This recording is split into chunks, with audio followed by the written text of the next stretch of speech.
What would you do if you walked into your own backyard and found a wedding planner setting up folding chairs over your lilies? That's what I saw. One moment I was stepping outside with my morning coffee.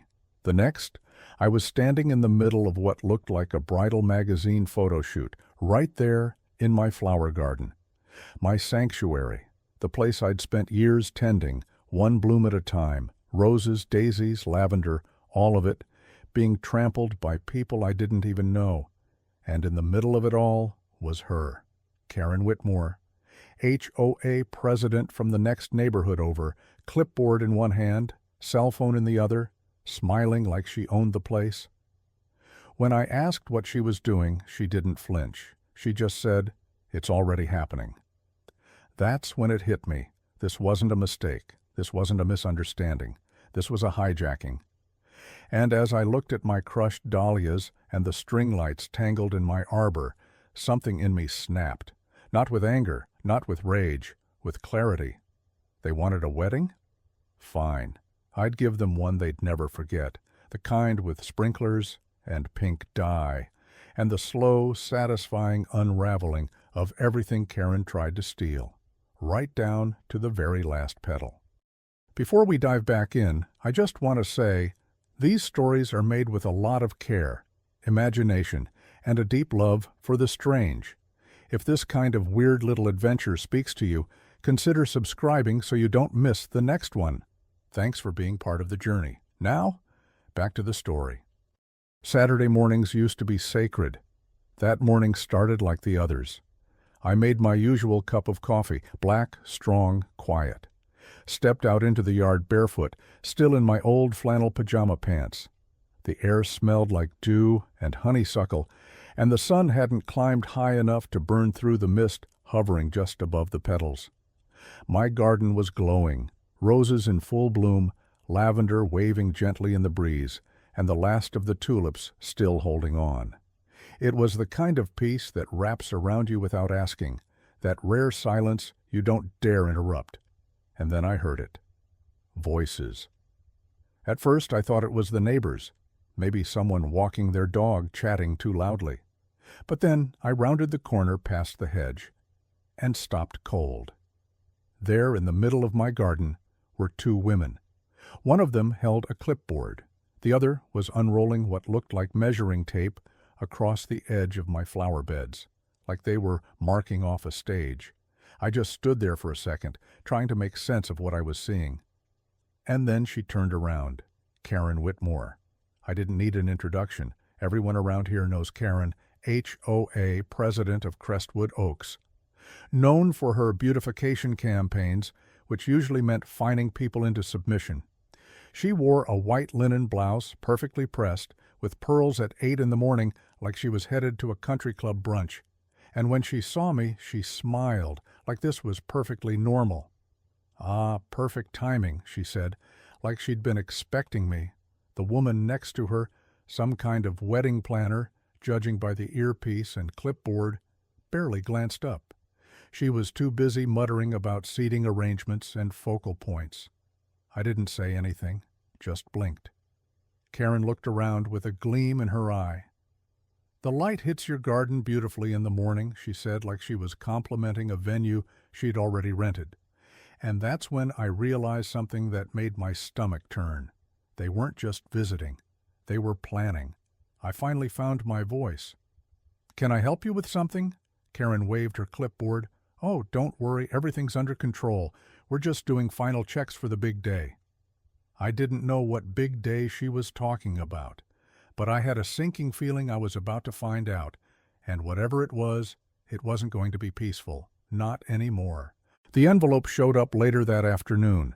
Cream-colored, thick paper. No return address, just my name printed in elegant script across the front, like it was a wedding invitation or a thank you card. For a moment, I actually thought it was something kind, a gesture, maybe even an apology. But the moment I opened it, my jaw tightened. Inside was a printed letter on Crestwood Oaks, HOA letterhead. Bold seal at the top, neatly spaced paragraphs underneath. And halfway down the page, in cold, bureaucratic language, was a phrase that made my skin crawl. Shared property usage approval, final confirmation. I read it again. According to the document, my garden, my private garden, had been approved as a temporary shared community venue for a special HOA-sanctioned event, the wedding of one Ashley Whitmore, Karen's daughter. The letter went on to say that setup would begin the following Thursday, with the ceremony scheduled for Saturday afternoon. It listed a series of amenities that would be used: electrical outlets, restroom access, lawn space for seating, and even photo-friendly zones near the rose arbor. I had never signed anything. There was no phone call, no conversation, no knock on the door, just this forged letter, delivered like it was official fact.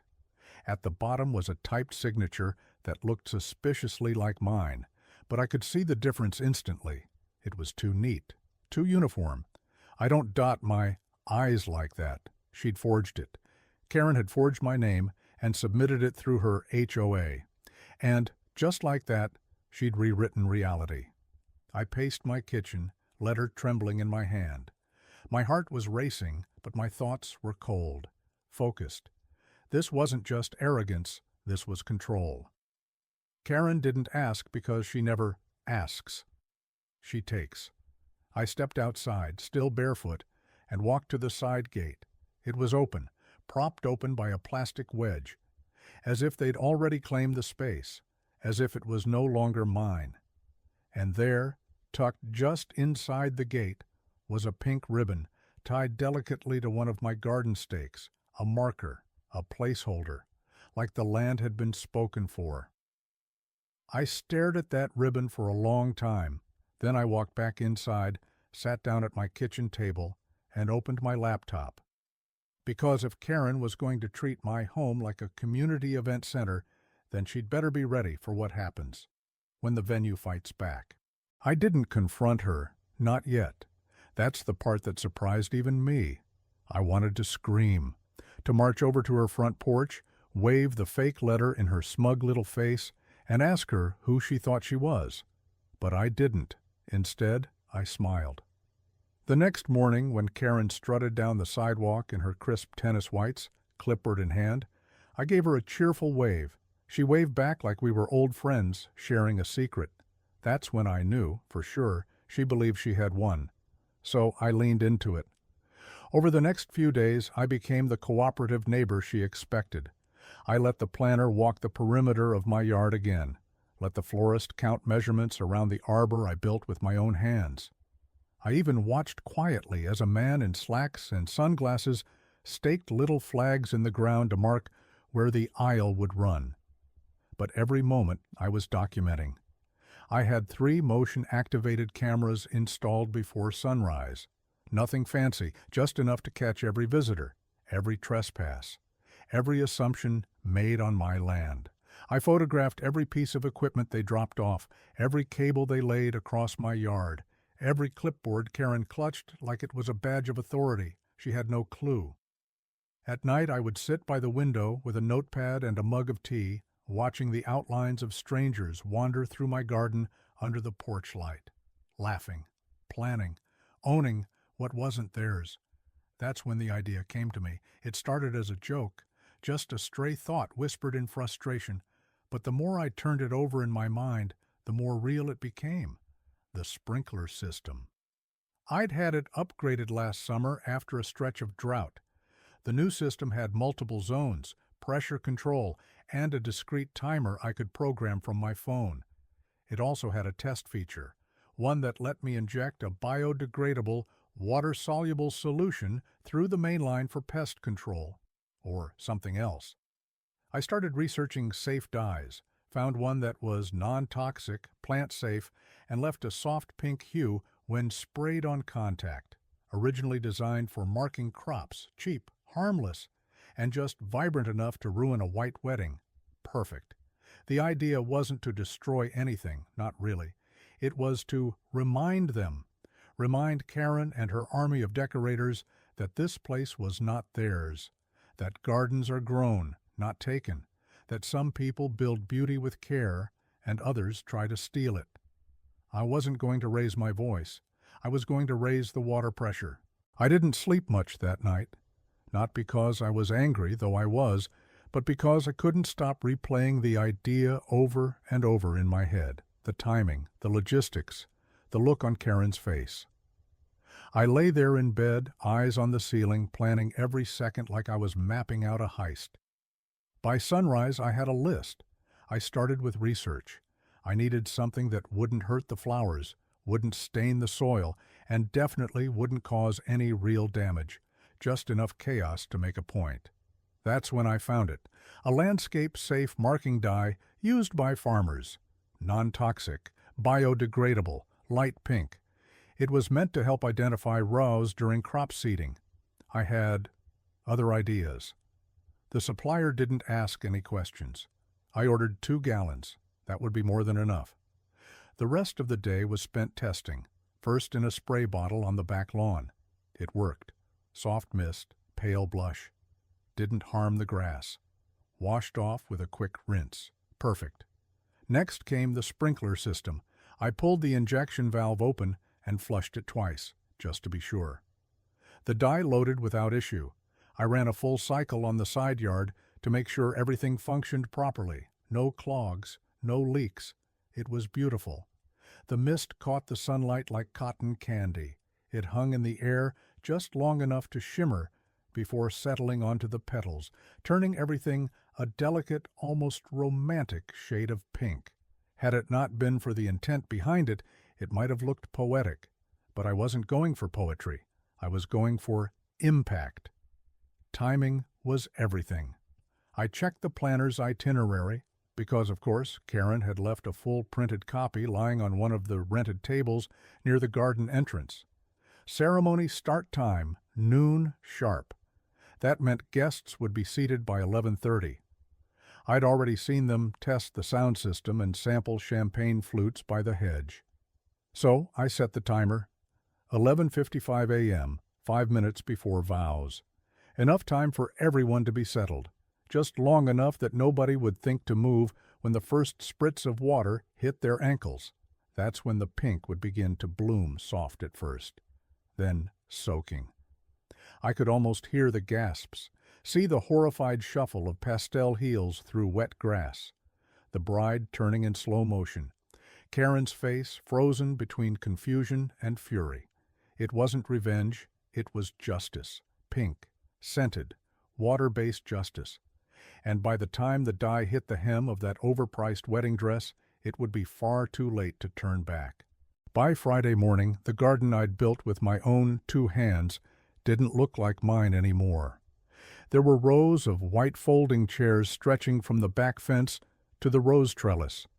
A lace-covered arch had been zip-tied to my arbor, and someone had draped gauzy fabric across my bird feeder like it was a prop. 2 photographers strolled around snapping candid pre-event shots. I watched one crouch beside my lavender bushes like he was discovering them for the first time. I wanted to scream, but I didn't. Instead, I stood quietly at my kitchen window, sipping coffee, watching strangers redecorate my piece.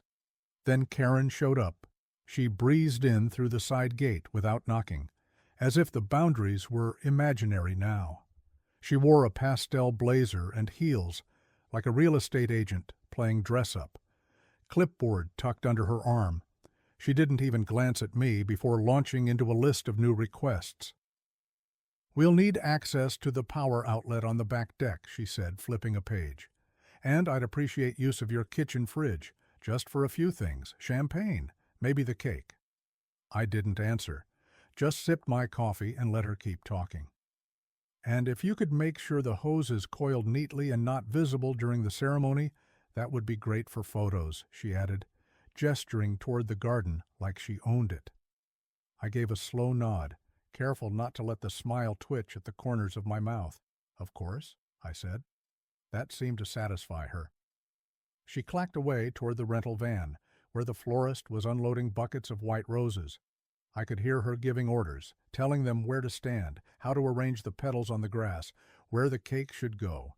Every detail was planned, except for the one I was planning.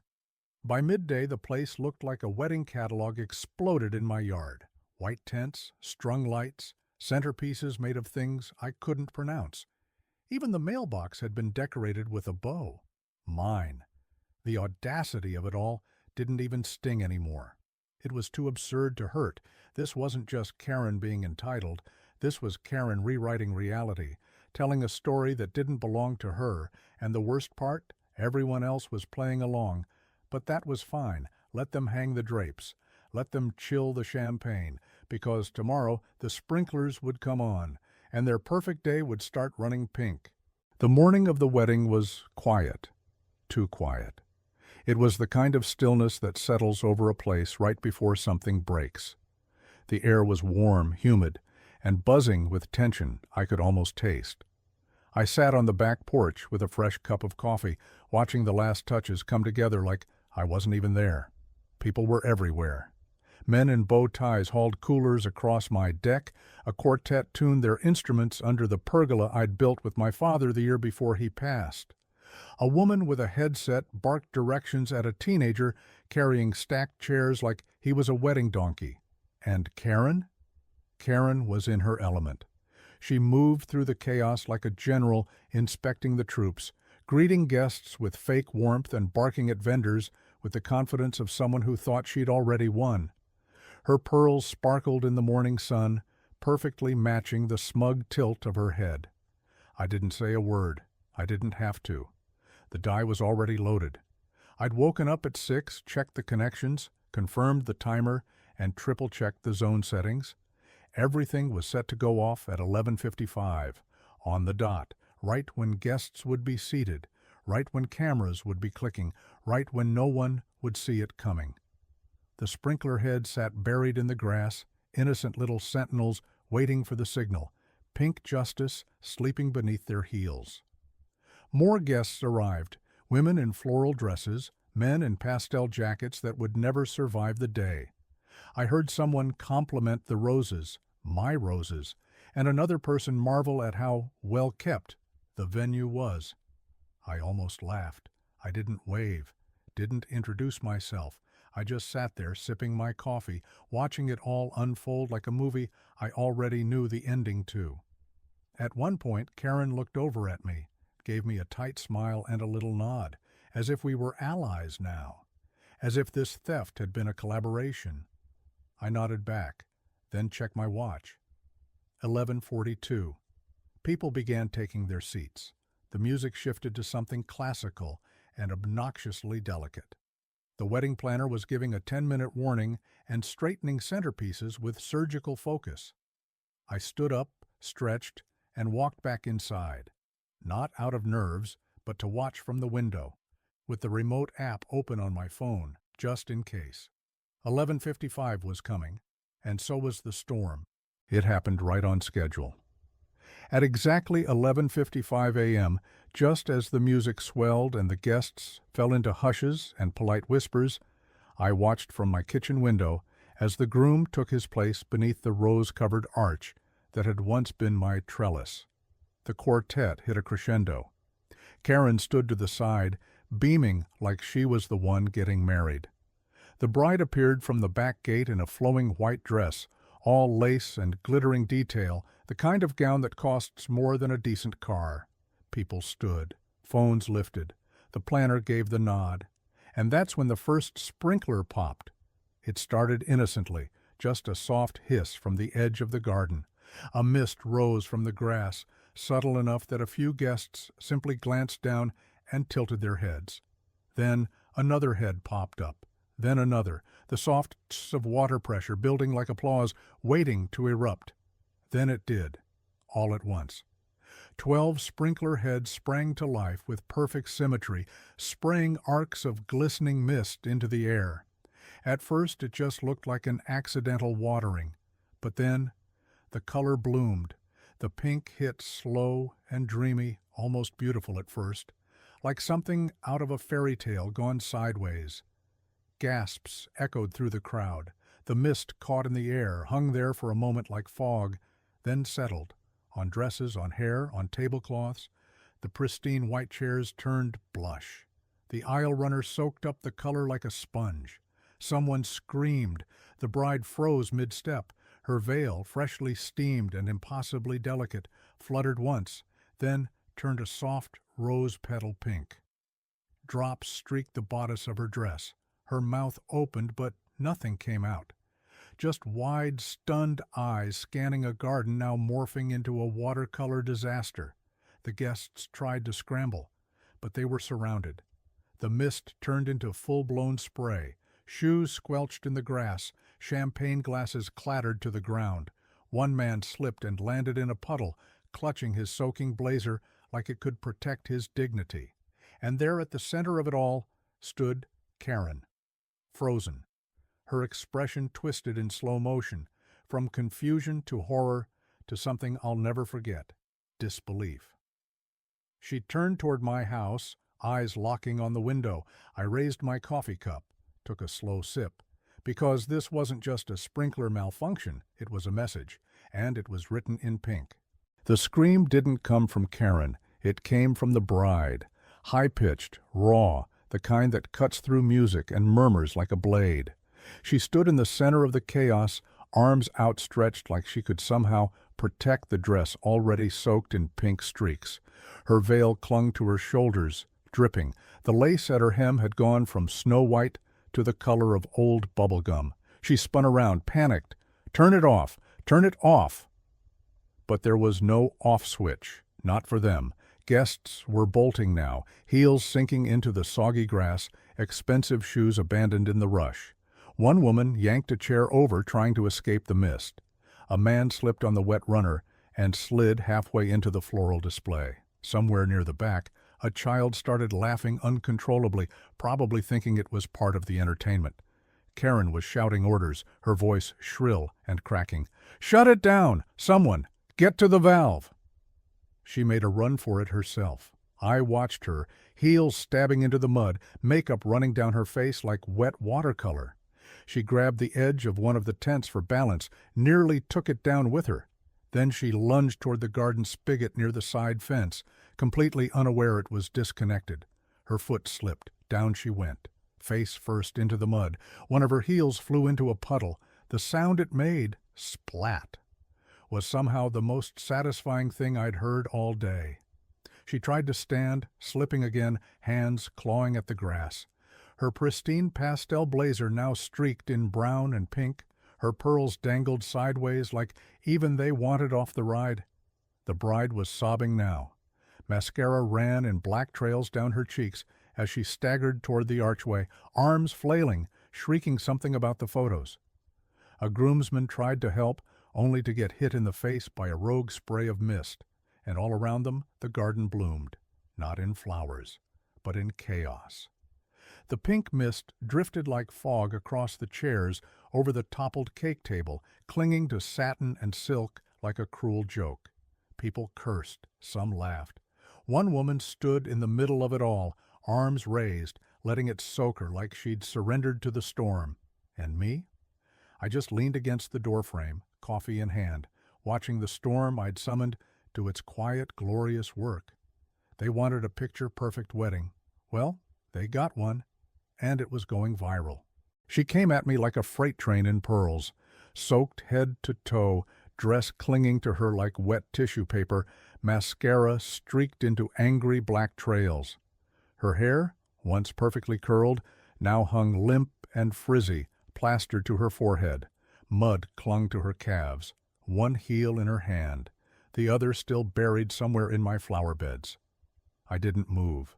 I stayed exactly where I was, seated in my favorite chair, under the dry cover of the porch awning, legs crossed, coffee steaming gently in my mug.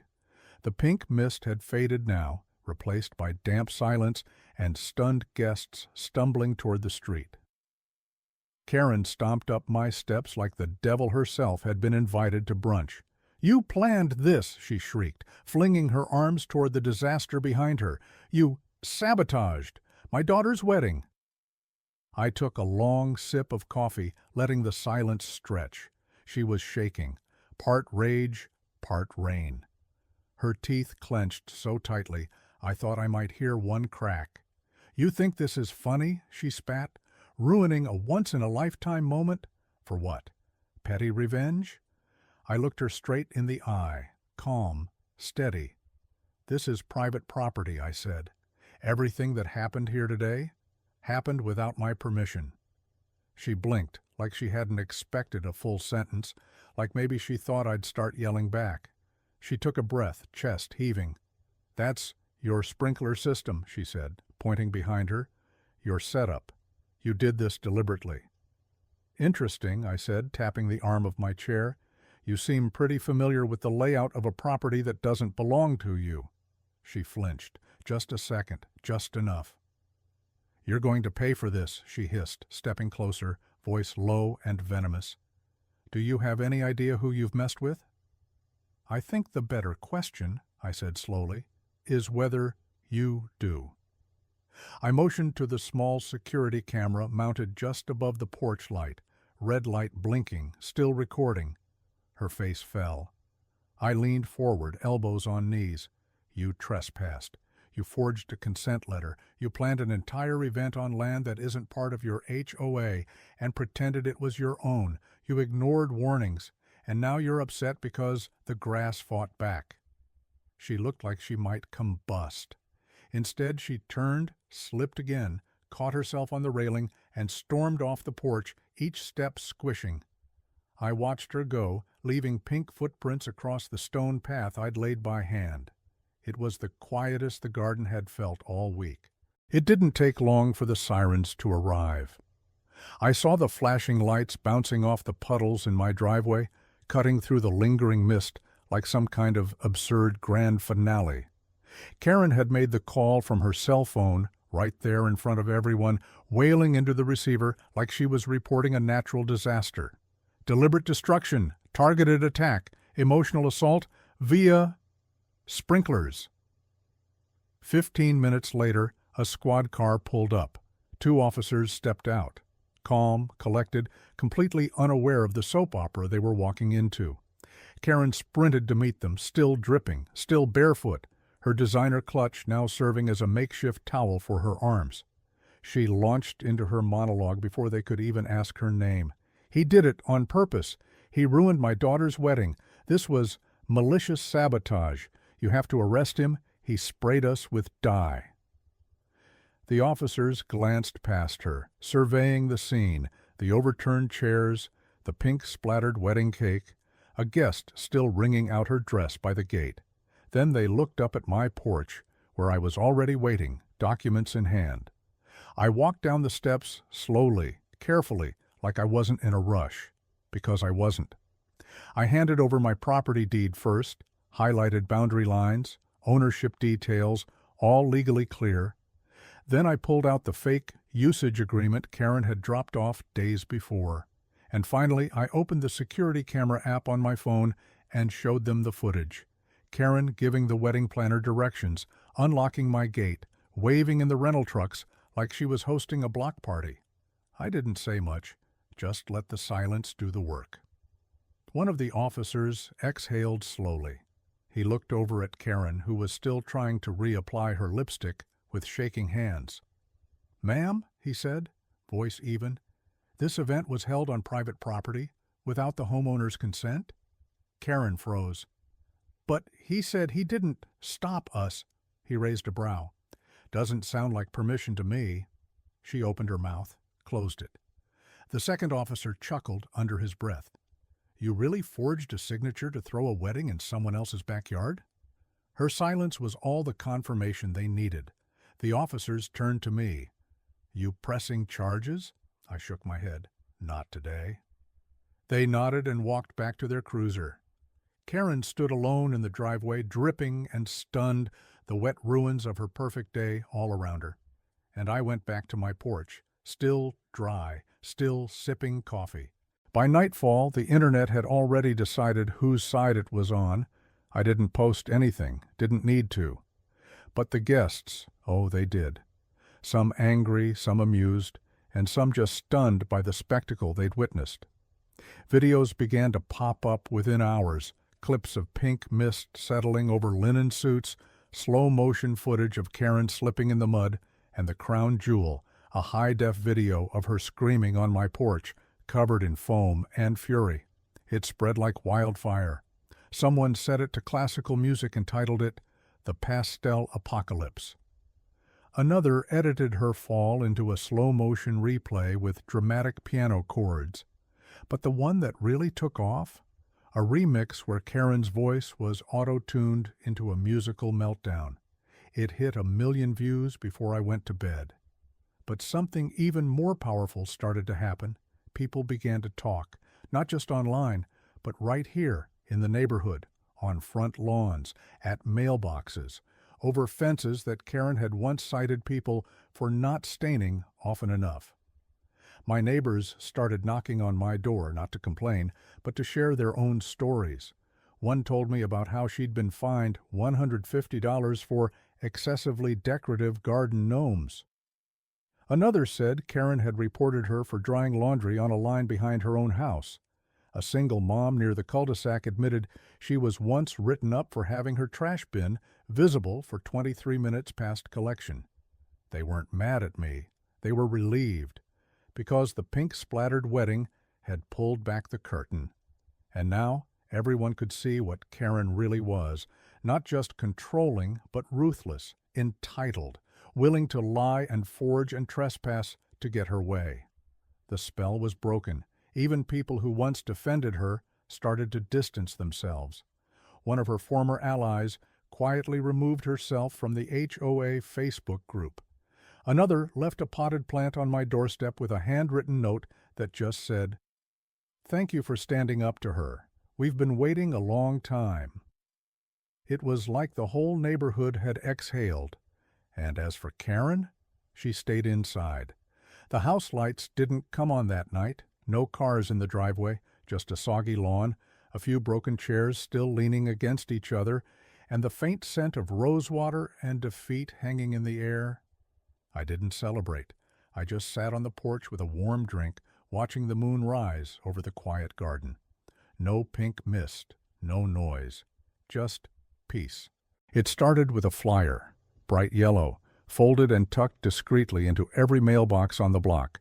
No HOA logo, no signatures, just bold letters at the top. Emergency homeowners meeting, enough is enough. It spread like a whisper at first, then a murmur, then a chorus. By Monday evening, the community center was packed. Not just with the usual suspects, the ones who nodded along with Karen out of fear or habit, but with everyone, people who hadn't been to a meeting in years, people who had stayed quiet while she fined them into silence, people who were tired of living in a neighborhood where a flower pot could spark a citation. The room buzzed with quiet energy. Karen arrived late. She walked in wearing oversized sunglasses and a scarf like she was trying to hide from the cameras. But it didn't matter. Everyone had seen the videos. Everyone had heard the laughter, the screams, the stories, her voice, her fall, her tantrum. It was all out there now. She sat in the front row without speaking. Then Richard Nguyen, one of the quieter neighbors, the kind who always kept to himself, stood and cleared his throat. "I move that we vote to remove Karen Whitmore as president of the HOA board, effective immediately." The room went silent. Then, one by one, hands went up, dozens of them. A second motion followed, term limits. A third, an audit of board funds. Karen didn't speak. She didn't even argue, just sat there, lips tight, eyes behind those dark glasses, while the thing she'd built, her little empire of power and paranoia, crumbled in a matter of minutes. Greg, her longtime ally, resigned on the spot. So did Susan, who used to patrol the neighborhood looking for wind chimes. By the time the meeting ended, the board had been gutted and rebuilt. New faces, fair rules, clear boundaries. The mood in the room had shifted from fear to something else, hope. And after the vote, people lingered. Neighbors who hadn't spoken in years shared stories, laughed, hugged. There was talk of a summer block party, real this time, not one hosted in Karen's driveway with a wine list and a list of forbidden colors. Someone even brought up the idea of planting a community garden. I didn't say much, just stood near the back, letting it all wash over me. Karen slipped out quietly during the chatter. No final speech, no exit glare, just the sound of her heels clicking down the tile hallway one last time. She'd ruled with fear, but that only lasts until people stop being afraid. It took me 3 days to clean up the mess. The chairs were gone, the soggy linens hauled off, and the soggy remains of the wedding cake scraped from between the paving stones. But the garden needed more than cleaning, it needed healing. The rose bushes were bruised, the lavender flattened, half the tulips had been stomped into the soil like they'd never mattered. For a moment I stood in the middle of it all, unsure where to even start. But then I grabbed my gloves, and I began, one plant at a time. I turned the soil gently, whispered apologies to bent stems, and replanted what could be saved. I trimmed what couldn't.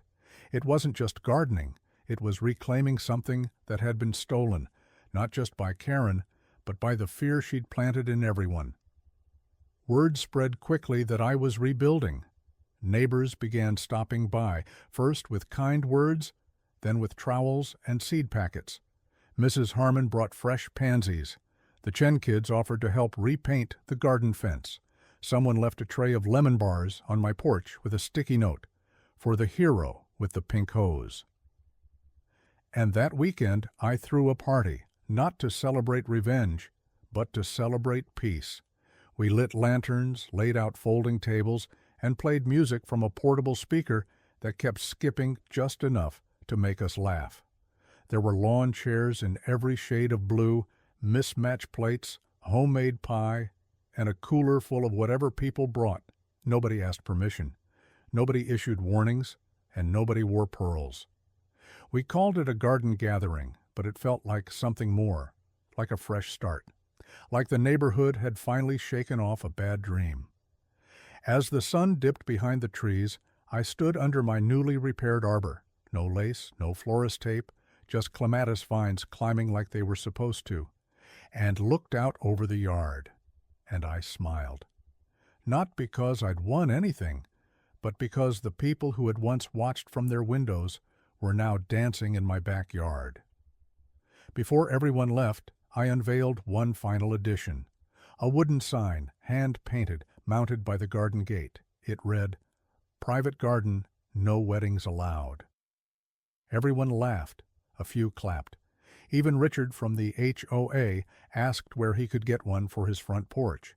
And as the lanterns flickered and the music played, I leaned back in my chair, dirt still under my nails, and finally let myself breathe. This garden was mine again, and this time everyone knew it.